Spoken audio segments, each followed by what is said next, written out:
বিখ্যাত তাত্ত্বিক Benedict Anderson নিজেদের জাতীয় পরিচয় সম্পর্কে সচেতন হওয়া সেই জনগোষ্ঠীকে বলেছেন ইম্যাজিনড কমিউনিটি। এই চেতনার ক্রমবিকাশ চলমান আইডিওলজিক্যাল অ্যান্ড স্টেট অ্যাপারেটাসের বিরুদ্ধে বিদ্রোহের জন্ম দেয় সশস্ত্র সংগ্রামের। ভারতের হিন্দুত্ববাদ যেই শক্ত ঘাঁটি গেড়েছে, তাতে করে সেখানকার মুসলিমদের বিদ্রোহ করাটা কেবল সময়ের ব্যাপার। আর ভারতের অস্থিরতা যে শুধু ভারতেই সীমাবদ্ধ থাকবে তা ভাববার অবকাশ নেই। এই আগুন ছড়াবে পুরো উপমহাদেশে। ইতিমধ্যেই বাংলাদেশের চলমান রাজনৈতিক পরিস্থিতি, ভারতের মরিয়া হয়ে ওঠা মিয়ানমারের গৃহযুদ্ধ এমন এক ঘোলাটে পরিস্থিতি তৈরি করে রেখেছে যাতে অদূর ভবিষ্যতে এই পুরো অঞ্চলকে একটি সর্বগ্রাসী যুদ্ধের দিকে ঠেলে দিতে পারে। আর যদি তাই হয়, তাহলে এই পুরো অঞ্চল আগুনের লেলিহান শিখায় পড়বে, ঘটবে লক্ষ লক্ষ প্রাণহানি।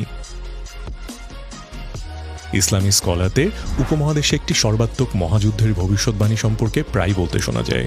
বলা হয় সেই যুদ্ধ হবে ইসলাম এবং হিন্দুত্ববাদীদের মধ্যে সংগঠিত একটি ধর্মযুদ্ধ। সেই যুদ্ধের নাম দেওয়া হয়েছে গাজওয়াতুল হিন্দ। আবু হুরায়রা রাদিয়াল্লাহু তাআলা আনহু থেকে বর্ণিত, রাসূলুল্লাহ সাল্লাল্লাহু আলাইহি ওয়াসাল্লাম হিন্দুস্তানের যুদ্ধের আলোচনার প্রাক্কালে বলেছেন, অবশ্যই তোমাদের একটি দল হিন্দুস্তানের সাথে যুদ্ধ করবে। আল্লাহ সেই দলের যোদ্ধাদের সফলতা দান করবেন এবং তারা হিন্দুস্তানের রাষ্ট্রপ্রধানদের শিকল দিয়ে টেনে আনবে। আল্লাহ তাআলা সেই দলের যোদ্ধাদের ক্ষমা করে দিবেন। অতঃপর মুসলিমরা যুদ্ধ থেকে ফিরে এসে ঈসা ইবনে মারিয়াম আলাইহিস সালামকে সিরিয়ায় পেয়ে যাবে। হযরত আবু হুরায়রা রাদিয়াল্লাহু তাআলা আনহু বলেন, আমি যদি গাজওয়াতুল হিন্দে অংশগ্রহণের সুযোগ পাই, তাহলে আমি আমার নতুন পুরাতন সমস্ত সম্পত্তি বিক্রি করে দেব এবং এতে অংশগ্রহণ করব।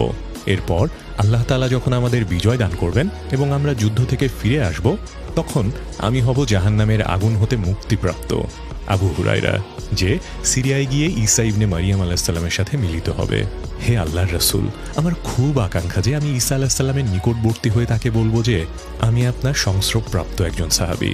তিনি বলেন, এতে রাসূলুল্লাহ সাল্লাল্লাহু আলাইহি ওয়াসাল্লাম মুচকি হাসতে লাগলেন এবং বললেন, সেই যুদ্ধ তো অনেক দেরি, অনেক